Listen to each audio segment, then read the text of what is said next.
I pledge allegiance to the flag of the United States of America and to the republic for which it stands, one nation, under God, indivisible, with liberty and justice for all. I'm supposed to call roll, I guess we'll start off with roll call. Curtis Ward. Present. Chuck Campbell. Present. John Estridge. Yes. Earl Moore. Present. Bridget Hayes. Present. First, I want to start off with welcome to John Estridge. Thank you so much for putting your application in and coming to the board. We welcome you, and we look forward to governing with you as a team member. So thank you.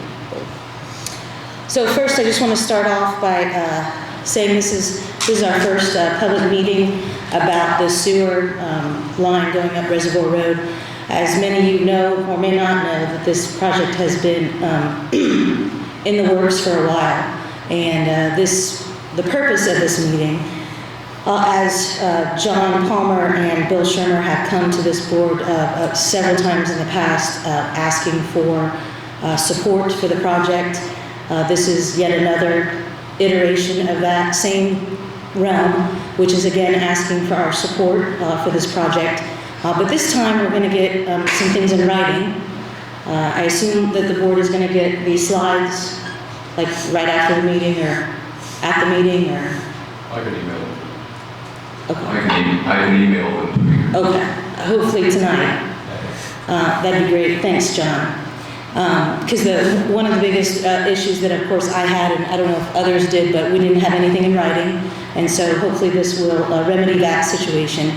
I know that some people think that there won't be public comments, but my intent, hopefully, I don't want this meeting to last till midnight, but the intent is to turn this over to Bill and John for them to go through their slides and give us as many details as possible, get through all the information that they have. Then the next iteration would be the board members or any other elected official, Mr. Wendell's here, to also ask questions so that we all understand completely what's going on. And then if there is time left over to open it up to the public for questions only. We're not really ready for comments at this point because this is really the first time that a lot of us are getting any kind of information, and we really just need, if you have questions that haven't been answered before, I want you guys to be able to come up, but I am going to try to control the meeting so it doesn't last forever, because I know there's a lot of raw feelings about this project, but I hope everyone has an open mind tonight and we listen and see what these guys have to say so that we're all a little bit more informed. Anybody else have any introductory comments on the board? Okay. All right, we'll turn it over to Bill Schirmer, who is acting as the READI representative. As the representative from the READI program, not from redevelopment or the chamber or EMS. Yes. This is just READI. I have multiple hats within our community, but I'll give you a quick overview as to how I got involved in this, just so you understand. But every county, there's a region which was prepared by our, what we'll call LEDOs is the term they use. It's your economic development director, person in charge of economic development within your county or your community. In our case, Mr. Palmer holds that position as president of economic development.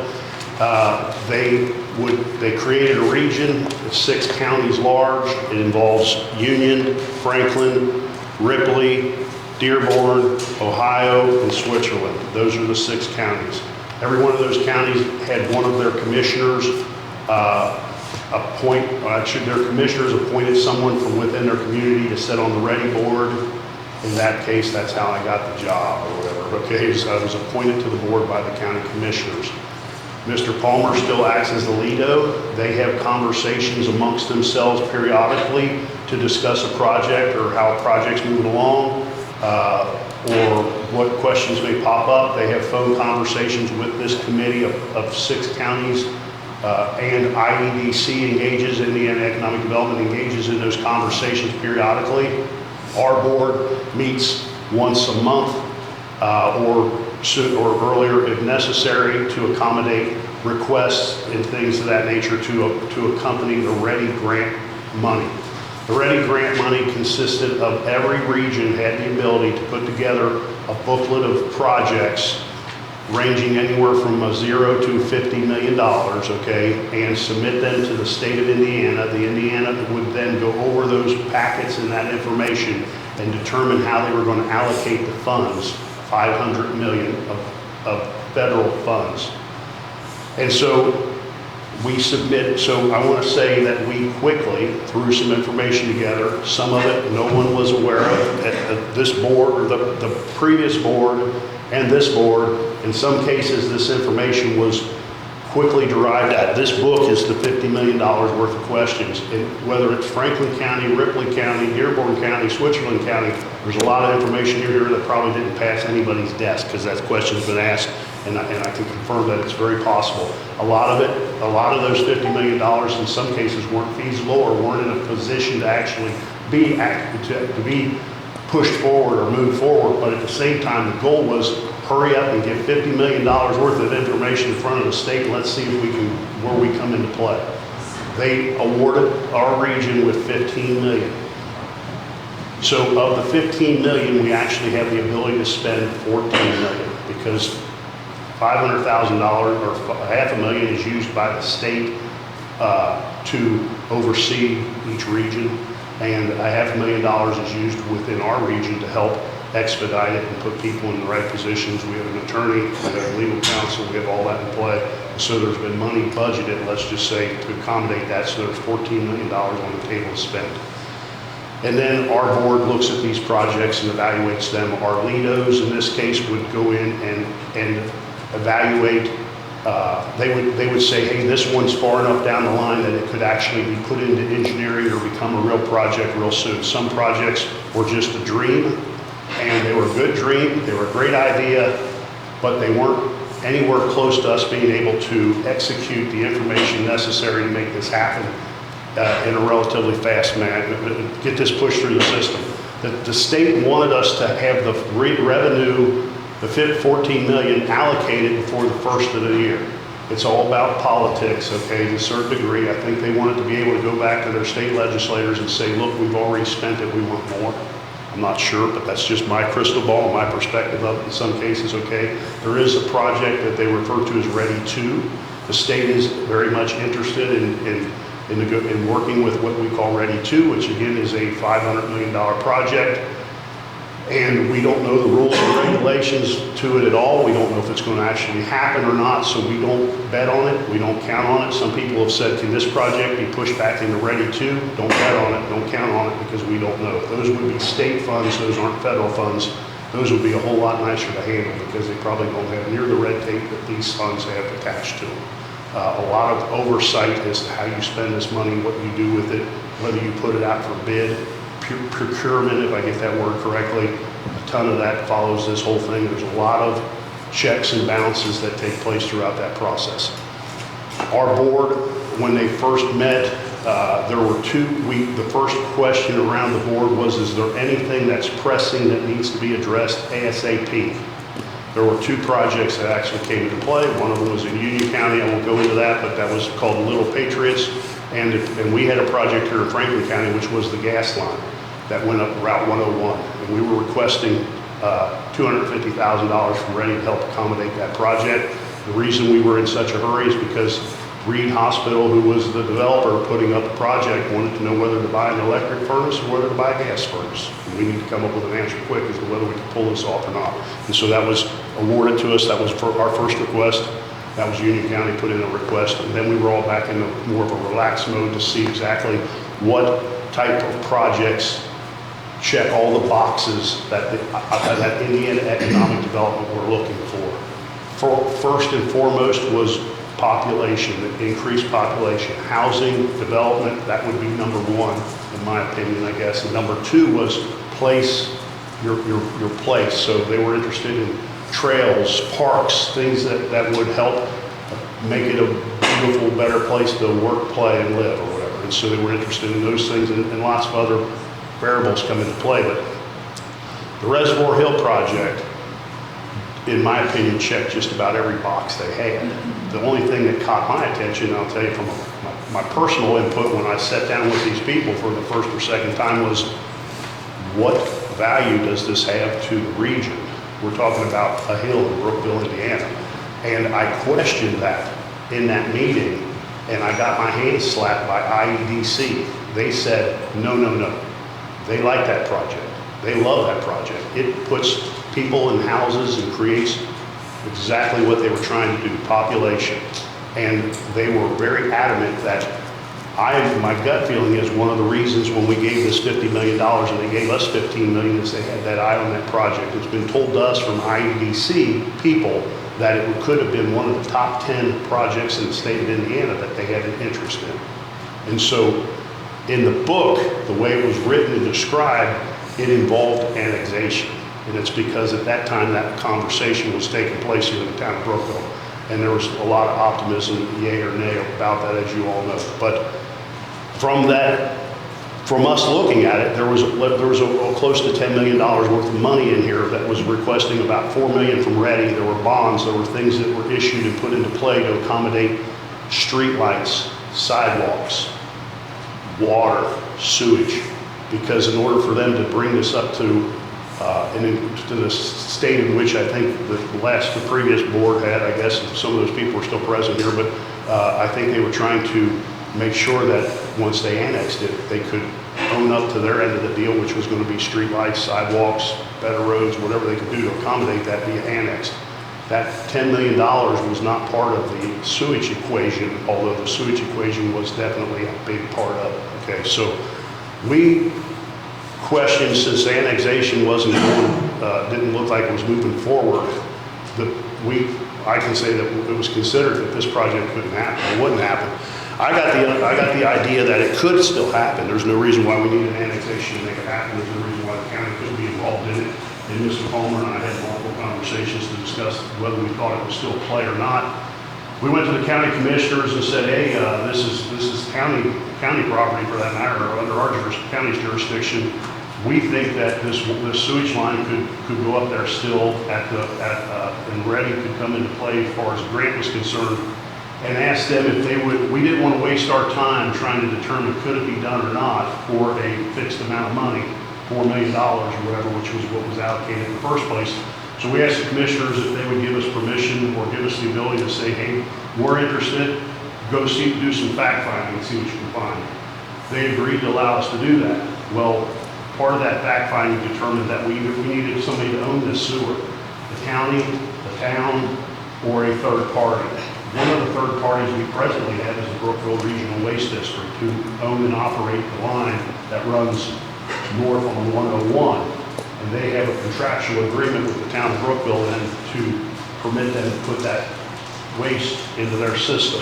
I believe they pay a fee annually to accommodate that. So we looked at that option. They're having a hard time hearing you because of the way. I can't. I did. Okay.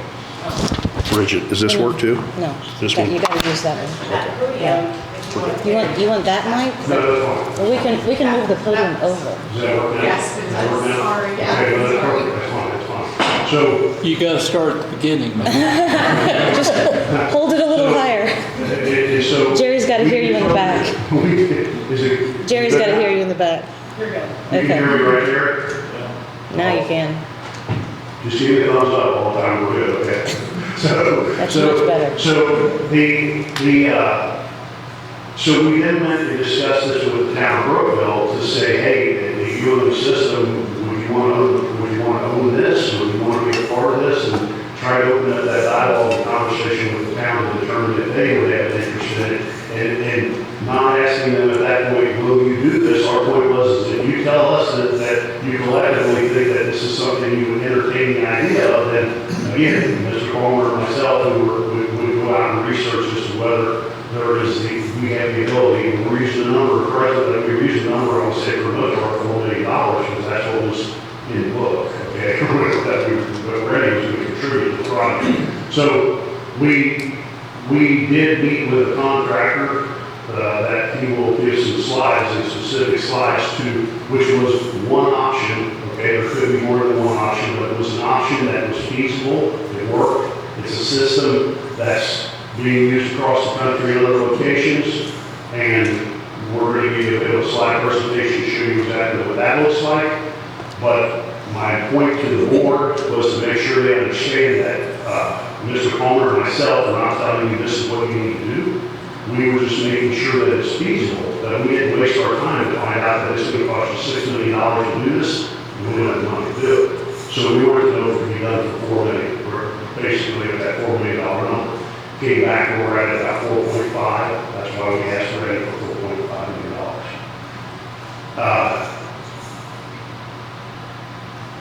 So at that point, so I make that emphasis because I don't think the board is aware, I think there's some misunderstanding of the fact that if we were awarded $4.5 million, no one's going to tell you that you got to do what we're doing on this board. We're just telling you that we found a feasible source to be able to pull this off. There could be another one out there, and the board will have the ability to go out and help talk to an engineer, talk to someone, do our own studies, and determine the feasibility of what the options are. We just know that it can be done. We have a system that will allow it to be done. We're not telling you you have to do that, okay?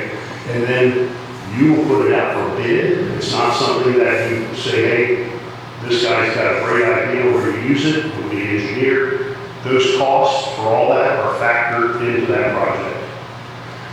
There is matching money that is necessary to accommodate these projects. That's another piece of the puzzle that I don't think everybody completely understands how it works, because I've never seen anything like this before in my life. Okay, it's kind of interesting how it works. But basically, your match, your public match as part of this project, you can take those houses or that development. For instance, up 101, we got $250,000 to put the line in.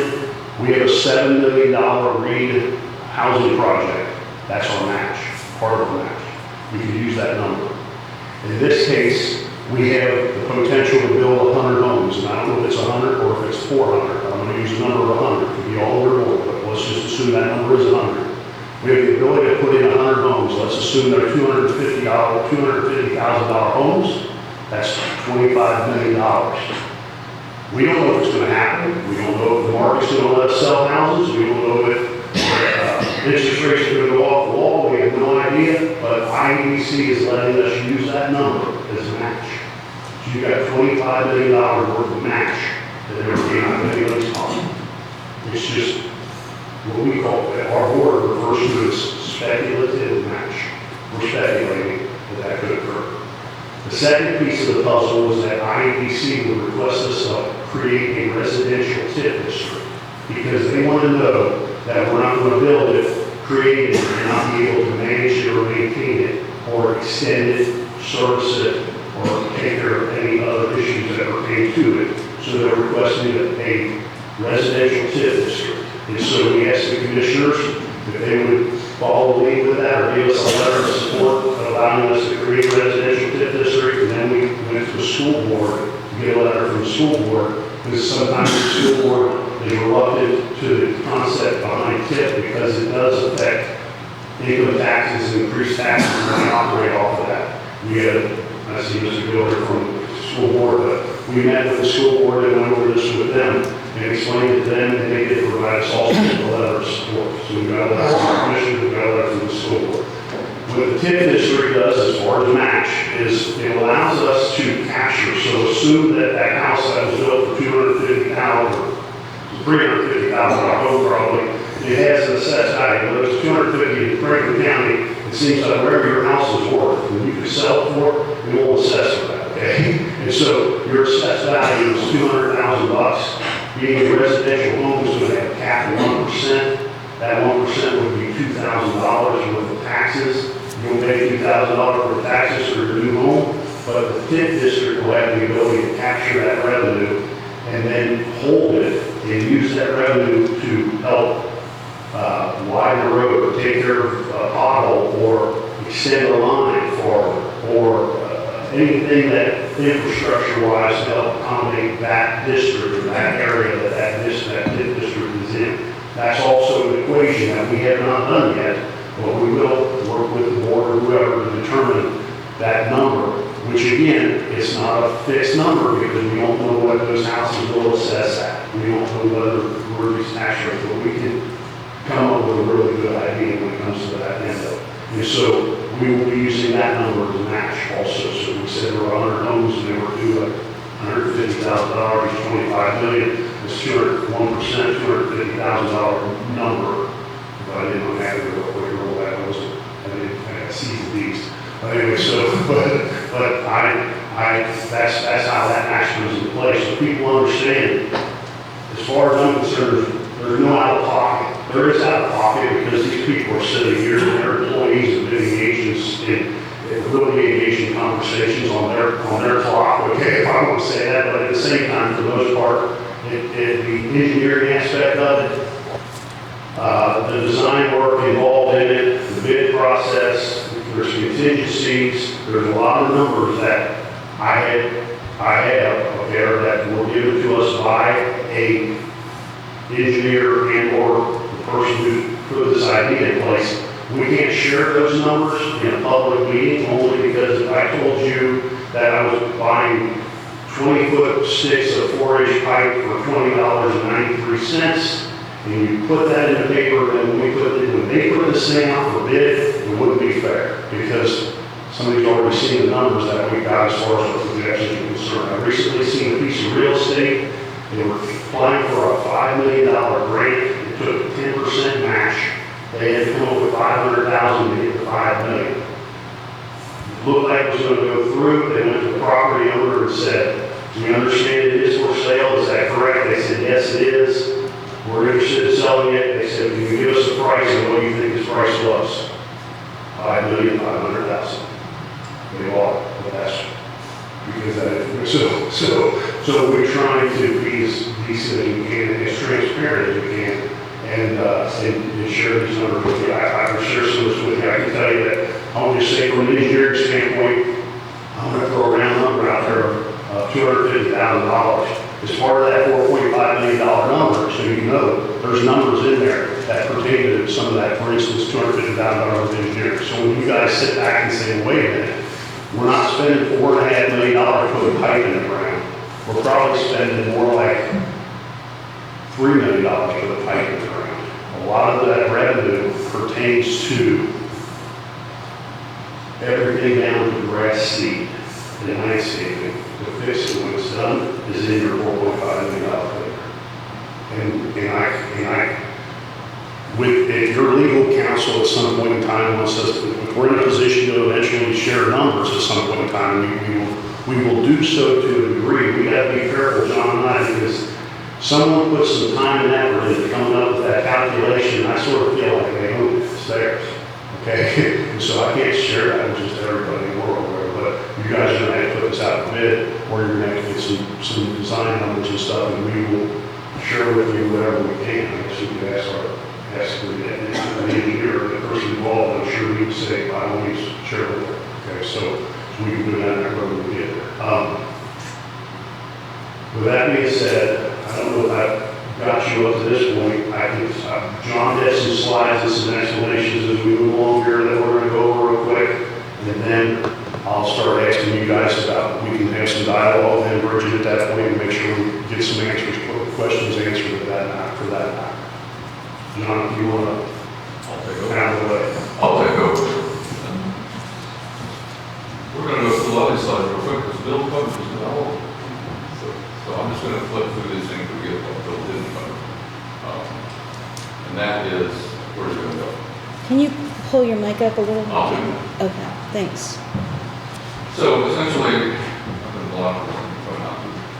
If you take a look at this map, essentially what we see is that the line is going to run basically at Reservoir Road from 1 all the way to 1. And these are some of the lateral roads that are out there that right now we're proposing that this thing follow. That's as close as I can get it to you right now, but essentially the idea was to try to get it everywhere we could to help people who want to deal with that. If you don't want to deal with that, we'll talk about that in a minute. That's not a requirement necessarily. The town's going to own it. And they get the right regulations on who works out, who doesn't, fees, things like that. Those are all being decisions. This is not anything that we can tell you what to do. The all state statutes, things like that. add something to that, John, so if you bring it, can you bring a slide back up? So I just want to make sure everyone understands, in order to meet IEDC's requirement, I would say it's other requirements that are desired, was new housing. And so to make this work, I can't just go to the golf course and quit, because we thought about that. Because we thought maybe we had the money to get that far when we were trying to analyze it and pull this off or not. So we said, maybe we'll just go to the golf course, well, that don't mean that will suffice their needs. There's there's property that belongs to Mr. Kurt's ward here, okay, who has agreed to develop that or is in the process of developing that. That's a commitment that we got from the developer, they like that, they want to know that something's actually going to occur. And we have property down at the base of the hill that belongs to the grant, or belongs to D&G, I guess is what they refer to it. And that property also has the ability to be developed. And so so those are locations. And then Mr. Oglesby, he's present here tonight. Mr. Oglesby owns land up there near that point, which is also available for development. And so we couldn't just go to the golf course. So I say that just so you understand that when you look at where did they go and why did they go there, there's 3 locations we had to hit. One of them's not a problem. We're heading up the hill right past it. We're going all the way to clear out to 1. We wouldn't have to go clear out to 1, but we very well believe that there could be some people out there who are interested in it. So let's accommodate them. Any side street, any lateral, anything that comes off of that, we have the ability to change it. We didn't want to show you the map as it was.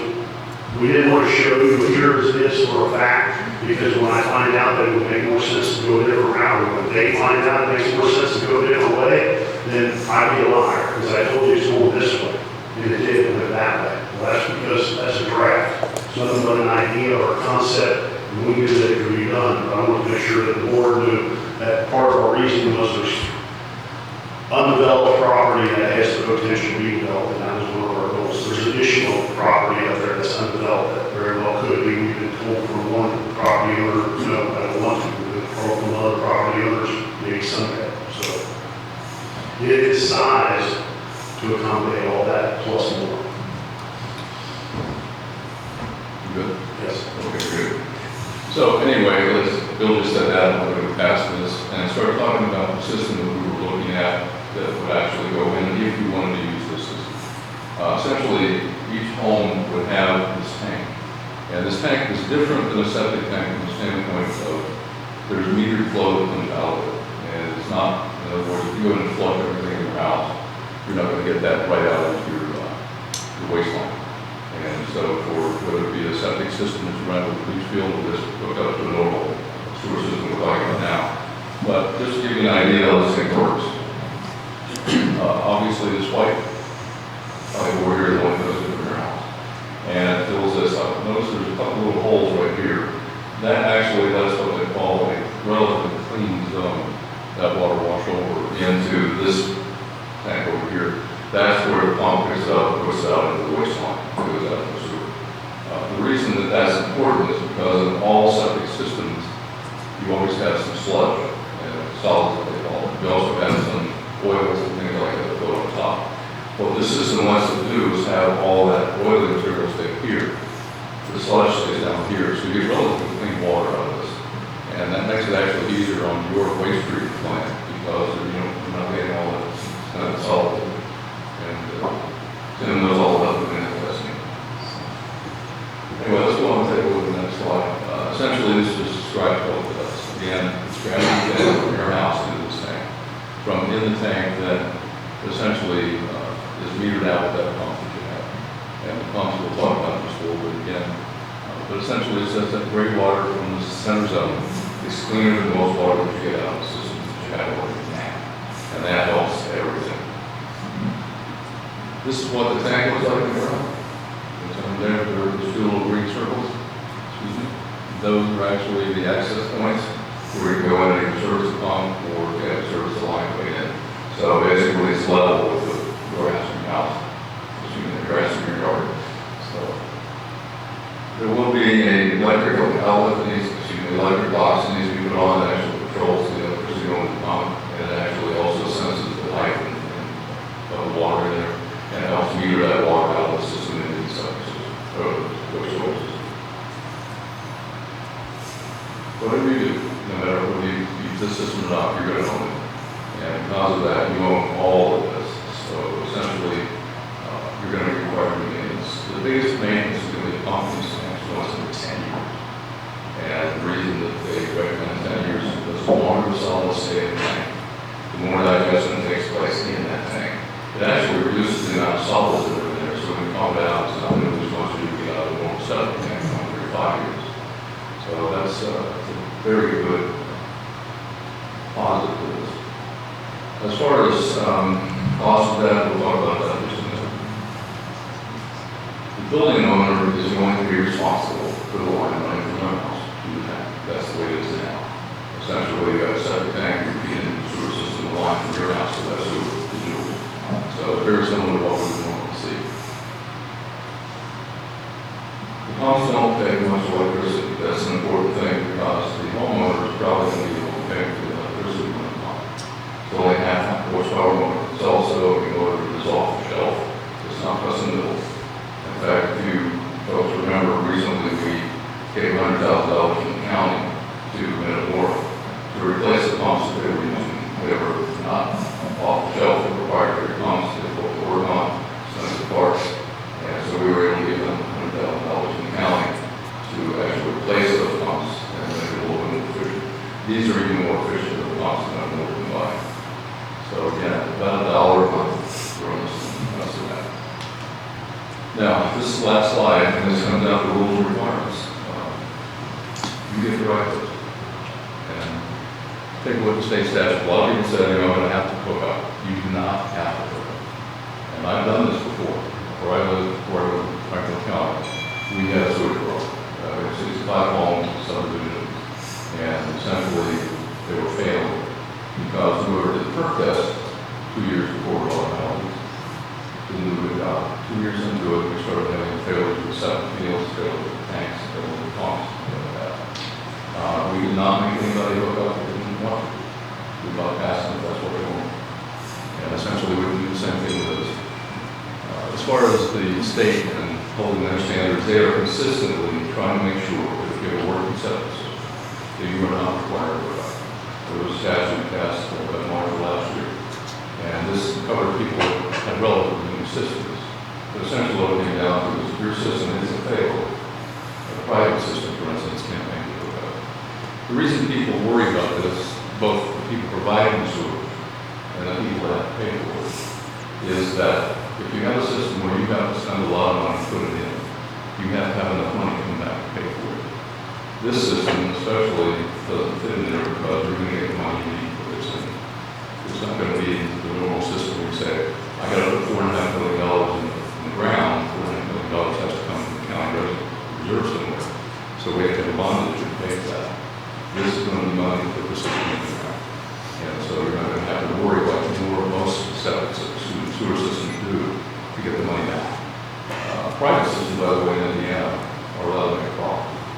The municipal system is not designed to be profitable, it's designed basically to be. And essentially that's where the town of Brookville can start writing the regulations, set the rates, what they can pay per month, things like that. Build in maintenance costs. And let's talk about pumping the tank. If you have a pump tank every 10 years, and let's just assume it costs $500 a year. That's $5. It's $50 a year. That's about $4 a month. So you can build that into your rate. You could even rebate it to people who do that. It's entirely up to you what you want to write.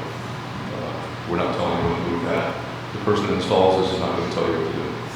Essentially, you get to make those decisions. So you can build all these things in. In fact, if you wanted to, you could rebate $1 a month for gas, the electricity you just run the pump. There's a lot of things you can do to make that work. As far as the last thing, I keep saying, you guys get to set the rates. You will and should set the rates. And you know the requirements here. Bill's right, you don't have to put the system in. But I really want to show you one thing. I can't show the numbers. I'm going to show you all the things that went into engineering the system and come in with a number that we found we got to have to do this. So be fair with this.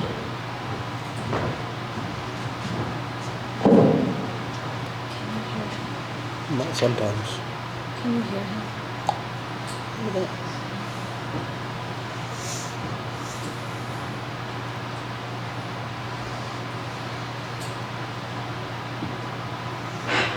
Sometimes it takes a moment.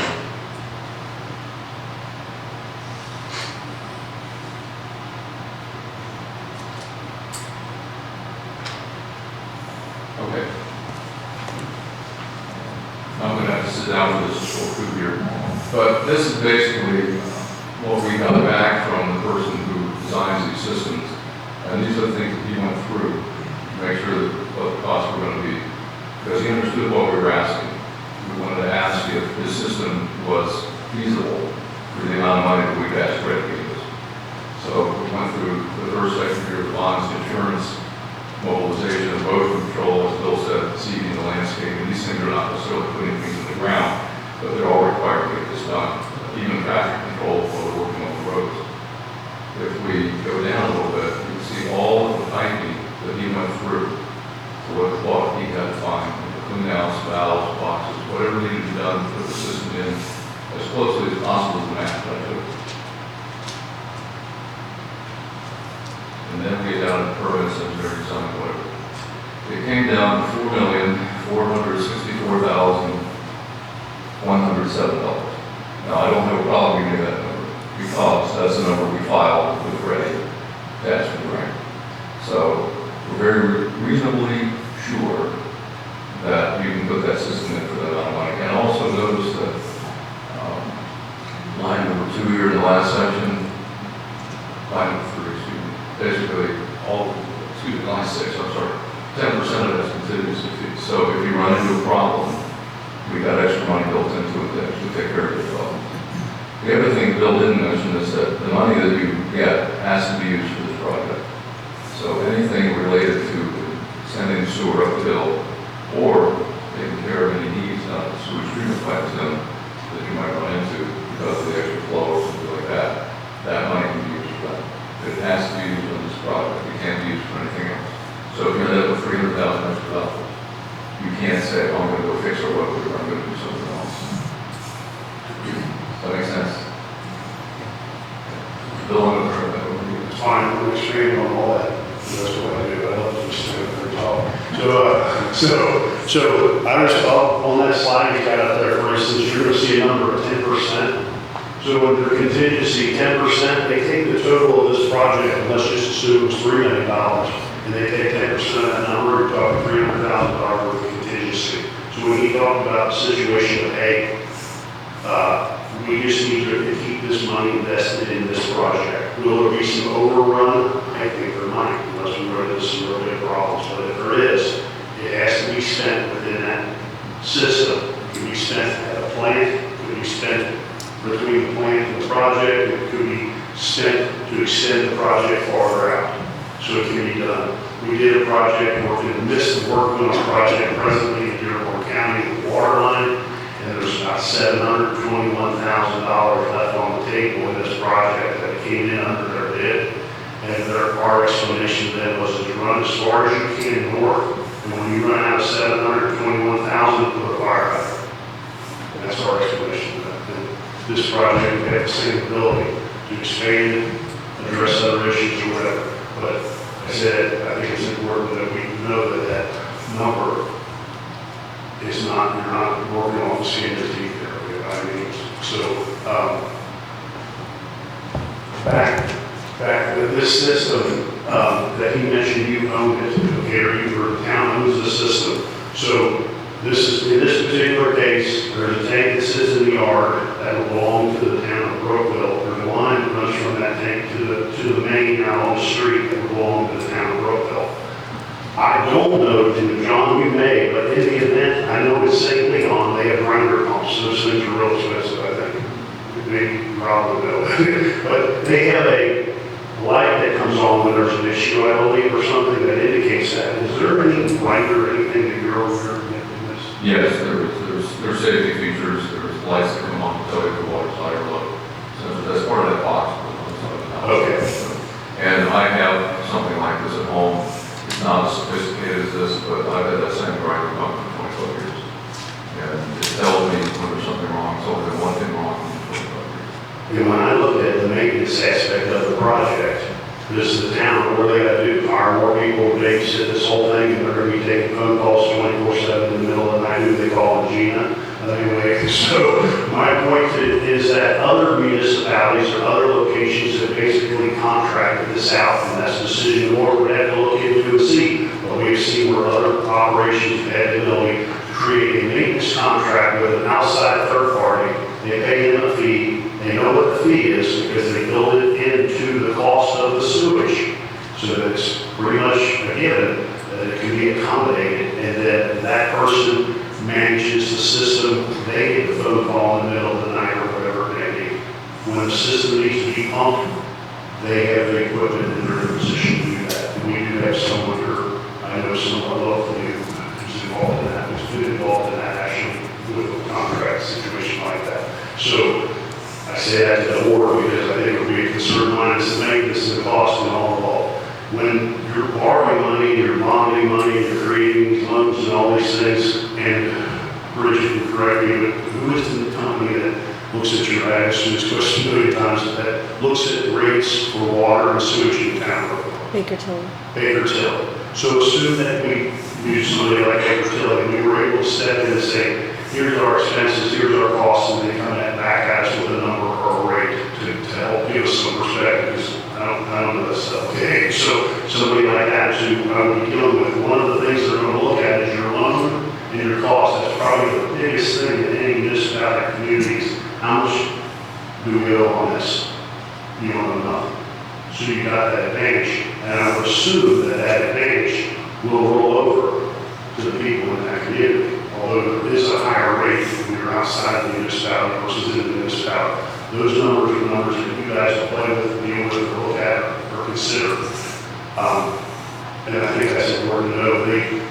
There would have to be an easement that allows you permission to get that line, because you own that, you're going to own that out to there. So there have to be a utility easement of some sort to let that occur, to allow that to happen.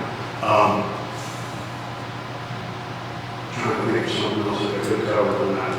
I don't think I said, as you mentioned, when that water comes out of that tank, in the original process, which he didn't have any slides that pertain to that, they have these great big tanks. It looks like Murphy gas up here on 101 where they got the big tanks. Well, they showed these big tanks, 3 or 4 tanks, and they bring this water out of the system, put it into tank number 1, it goes through some processing. A month later, it goes into tank number 2. A month later, it goes into tank number 3. And a month later, they dump it into the creek. And that is actually what we looked at to begin with. We looked at placing the tanks on your golf course and dumping it into the creek. And it was feasible to be done. And then when we discussed this concept with IDEM, they said, nah, not if you're this close to a sewage facility. If you were out farther away from it, farther distance away, they would have allowed that to occur because it's that clean when it came out of that system. In our case, we're not going through those 3 tanks. We're just coming straight out of that tank, you know, into your system. But maybe Tim's concern would be that when we look at the available, your plant has a certain size that's going to accommodate so many households or whatever that case may be. If his plant was at 50% capacity or 80% capacity, what we're going to dump into it doesn't equal a home, let's just say, it equals a half a home or something, because what we're dumping into it is nothing like what is being dumped into a conventional system. So there is an advantage if you were allowed to look at 100 houses, now you can look at 150 houses. I'm just throwing that number out. Who knows more about their capacity than anything else do. We did verify whether there was capacity to accommodate this, and it's totally was. So I think at this point I've rattled on, and I think I need to start addressing questions from you guys. If that's what you think, Bridget, at this point. You got any questions? By all means, the board has questions. That's fine. Just the first question is, when you talk about dumping, all this is going into the sewage plant, right? Correct. Into our sewage plant. We still have to process it as sewage. It's not like we have a separate system that this clean sewage can go out and not be processed. It still has to go through our system as regular sewage. That's correct. The only difference is when you run sewage from this facility in your system, let's assume it's carrying all types of debris Yes. and rubbish with it. Right. When you dump the stuff out of that system, it's not. It's what we call rainwater. So therefore, it's less work for your client to be able to process that. If that answers your question. But it is not the same two items being dumped into your system. It's all going into the same system. It's just that when you treat what comes from this town, I would think it's going to require a greater amount of treatment than it would when it came off that hill, just because of the way it's treated prior to getting it. Tim, do you have any concerns about that?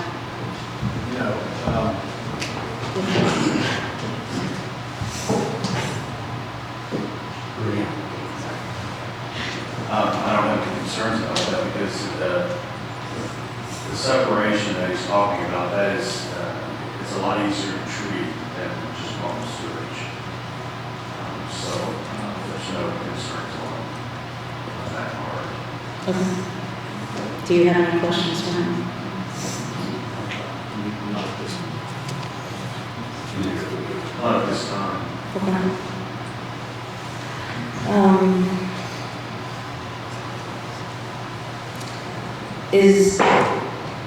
I guess I have my question with this project is, I would like to know what the rate study would be for Baker Tilly before. I would like to know what that number, I would like to know what those numbers are to see what the long-term commitment that the town is going to have, or the long-term possible financial commitment that we have to the system. It seems like what you guys have talked about seems good if you want to put it in today, but I want to think about 5 years, 10 years. I know you said 10 years would have to pump out the thingy. How much is that going to cost? And how do we break that down for all the new 100 houses, let's just say 150? You know, are their sewer bills going to be, $100 a month for the first 3 years? What do those numbers look like? That is one of my biggest concerns, but I have a feeling that I won't get that answered tonight. It's not necessarily your answer for you, but as far as I'm concerned, for what I can tell you is, again, Bill's quick math, which doesn't mean a lot, because Baker Tilly understands it's a whole lot better than me, but you take 250 homes and you charge them $40 a month, which I've asked some people out there if they would be willing to spend as much as $40 a month, and they indicated that might be something they intended to do. Some of them may, some of them may not, but $40 a month, you're talking $250,000 a year, $220,000 a year, I think it was, and do that over a 10-year period of time, you're at $1.2 million. I believe that where your problem will be, and we won't know that until we talk to them, like you said, Bridget, is your cost isn't, at this point in time, it's minimal, but it's going to ramp up as all of a sudden things get aging old. And so your equation as to how do we balance that out, assume that will be a Baker Tilly question and concern. I do believe that it's not going to be a big number right now. I mean, if you can suffice the system with your current rates, presently, I believe Brookville Regional Waste District was charging somebody $40 a month. And so there, I agree, it's a good question, and it's something Baker Tilly's going to have to answer, but realistically, I don't believe it's going to be something that can't be accomplished or a deal breaker, because somebody's going to come back and tell you need to charge $100 a month. That would be $1,200 a year. I don't know why that would, there's no expense in this at all, so I don't think that number would be more, I think a number of $40 would be more realistic, but I'm not able to tell you. And we probably wouldn't know that until after we get bids back. I mean, when in the process do we get those specific numbers in terms of estimation of costs and maintenance and replacing the pumps and replacing the tanks? These are issues that we don't deal with ever. We have no idea how long is that supposed to last. 5 years? Do we replace them all in 10 years? What are those long-term costs, at least estimated? We won't know any of that, right? That's correct. And so we talk about Baker Tilly and/or once it's engineered and designed and put out for bid, those people that come back with those bids may be able to have some of the answers at that point too. But I think if you were trying to say, hey, it's over a certain number, I'm not interested or whatever, I think that's feasible too. But I'm just saying that I don't understand why it would be of any greater expense than the system that's in place today. There's no, well, there's no cost as far as the loan aspect of it is, but there is a cost for the maintenance aspect of it. Yeah. And that's why I say that there could be that once you engineer, say this, you use this system could be done for $4.5 million, there may be other options. And so I would ask you to visit that, because we need to visit whether there are other options. Not that, just know that this system has the ability, what I like about it is our ability to lengthen it at a low rate, because we're basically boring the stuff into the ground, nobody's digging ditches and putting holes for the most part. Some of it that's with all 6-inch line, I don't know if they're going to bore that or not. That's just, those are questions that need to be answered, so you guys understand. The county needs to know that because they own the road. They're maintaining the street. They want to know if we're going to cross cut, bore cut, go up the road where we at. And so those are pieces of the puzzle that I believe I don't believe they should be deal breakers, because we do have, we'll say, I'll explain the time frame at some point. I mean, I want to explain the crunch on time to an extent. So this plan is a 6-inch main up the side of the road? Is that what this plan is? John, was there a number of 6-inch on that plan? I think it was. I'm not clear with that. I'm pretty sure that this system would involve a 6-inch line as a trunk at some point in time. But up the side of the road, not in the middle of the road? Is that what the... Wherever they want me to put it, wherever they permit me to put it. Okay. If we put this out to bid and the lowest bidder comes back at $6 million, what's the plan? We have to decide if we want to get a sewer bond.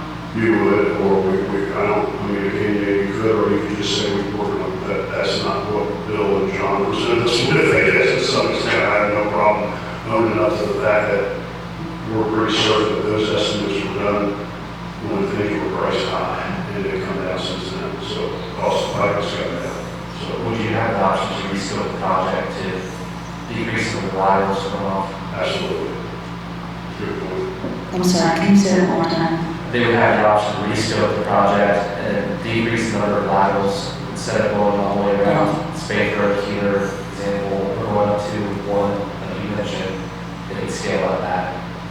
We could, and then get it down to 4.5, then it'd be able to, okay, Correct. that makes sense. Okay. I think it's better.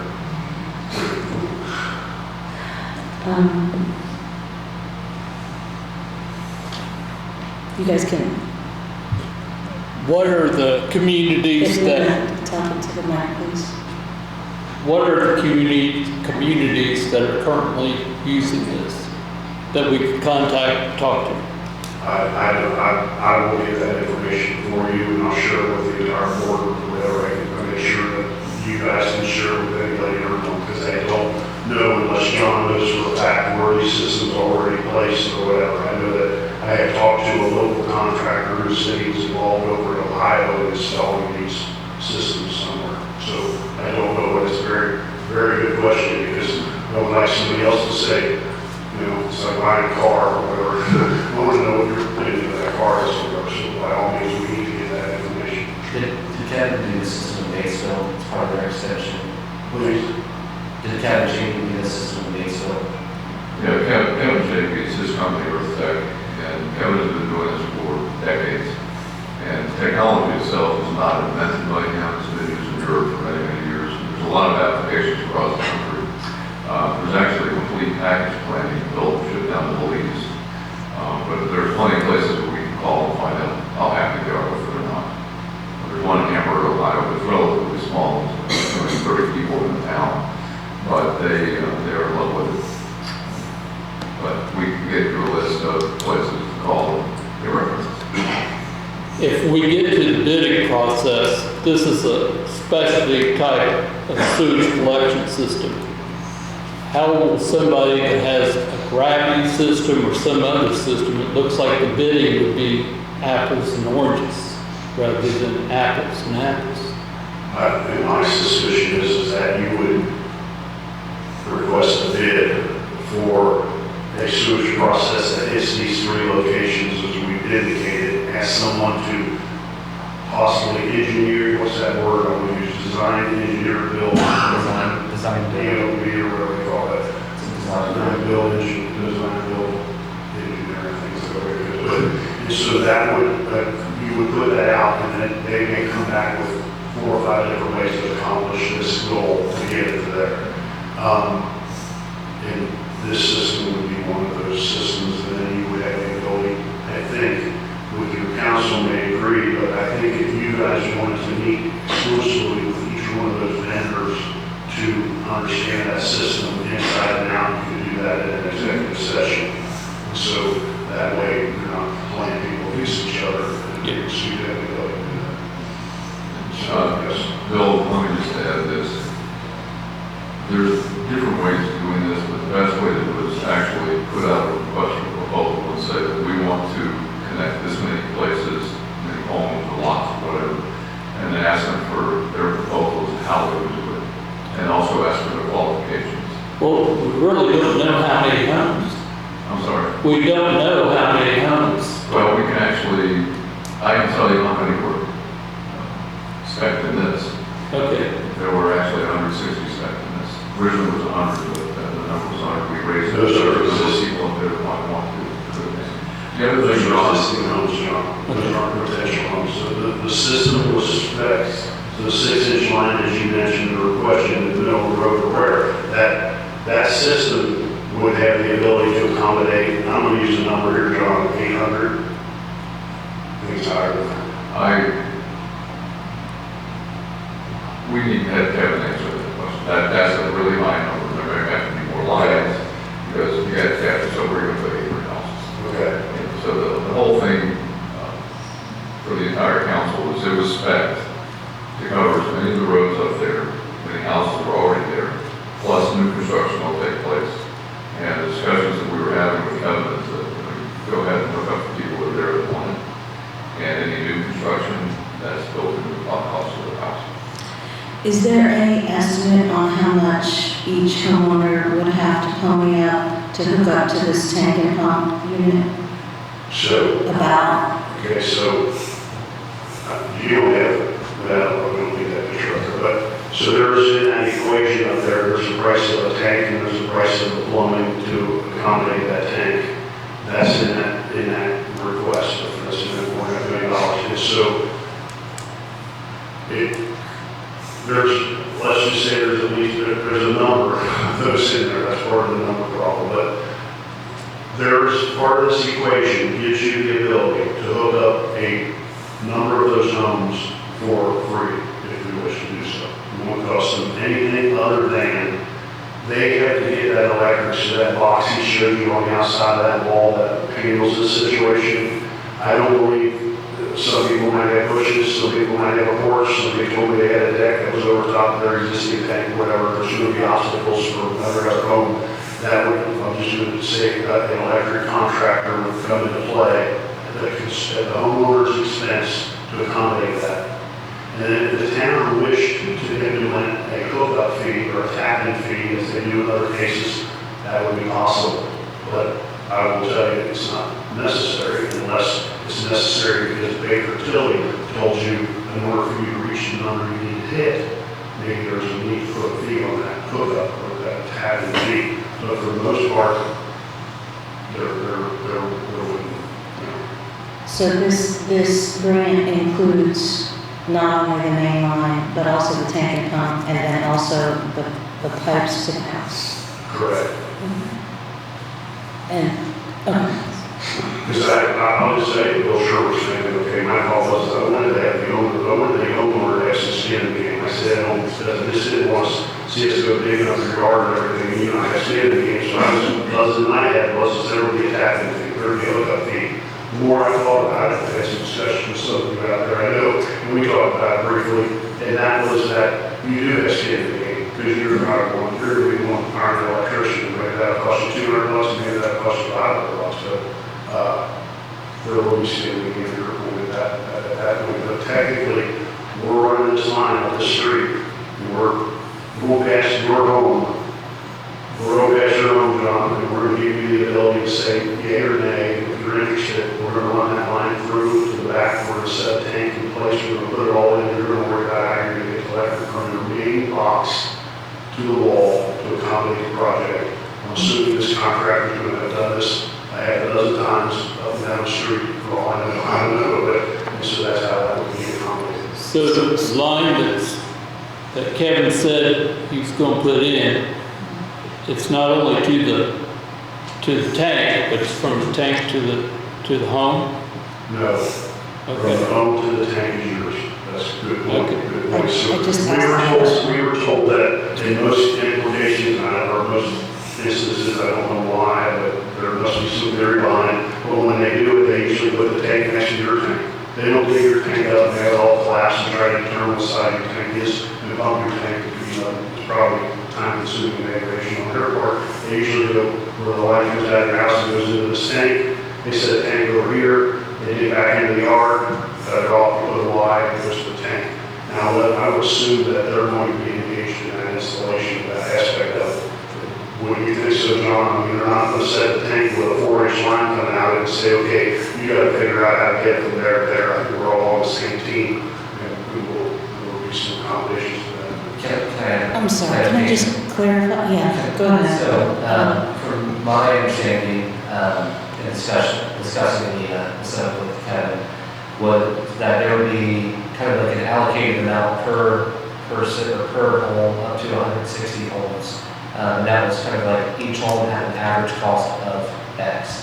And if there was 160 people that had committed to it, and the cost for that was over that, it would be prorated out based off of that home. So like, let's say $6,000 per user, 160. If only 100 people opted out, we would have a big portion of that left over to offset some of those expenses.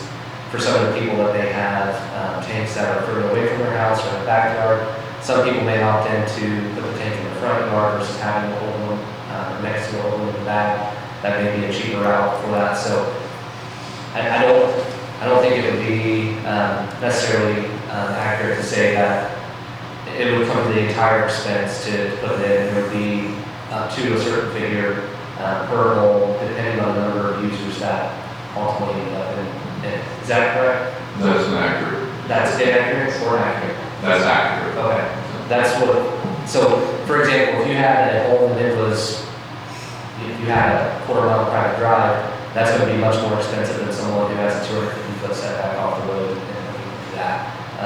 And that's where those variations become in. Each homeowner's cost would be basically contingent upon where the location of the septic was in relation to the main. Correct? I think this is true. Okay, so some people might have to pay for this system, but some people would get it for free. Right. Is that, I think there'd be like up to Okay. a subsidy to Yeah. go on per user, depending on the number of final users. Okay. If it's less than that, that subsidy may increase. okay. Well, it would look like our costs or construction costs would vary too, because to get from the road to the septic tank would vary according to where the septic tank is and how far from the road to that septic tank. So I'm looking at it, it'd be hard to set a set amount for our construction costs to get it to the tank, which would be next to the septic system. That's probably accurate. I would add that Kevin did several days of drive up through there and GIS mapping. I believe his assumption was to back up every home within that area. So the 160 homes, he was figuring the 2-inch line that you saw in there was from the individual septic tanks to a larger lateral that was out of Main Street, like Healer or Spade, into a larger main, 6-inch main along Reservoir to dump into our system. So I would say that he's probably building enough for the main extensions to the system itself, where that number is going to vary greatly is on the ultimate homeowner, depending on where their location of that septic tank is to ours. But his assumptions were in the rear of the homes on most of the homes there. So for the development people, obviously there's no homes there. Does this system just put the main line past these developments where there's just grass? That's correct. So Just, that is, you have main line. yes. So that, Go ahead. No, I should let you. So that means the town is then locking in these developers to this particular system, that they have to then, I'm assuming, purchase all the pump and guts and pipes to each one of their properties, or each one of their houses, buildings. In Is this that correct? particular equation that we were looking at, that is correct. If it was, we're going up the street, if you have an existing home, we're offering the option to get to that home.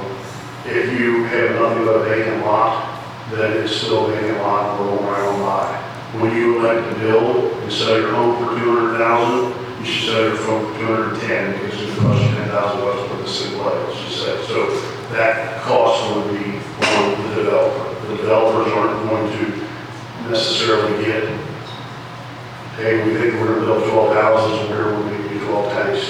That would be factored into the cost, am I correct on that, John?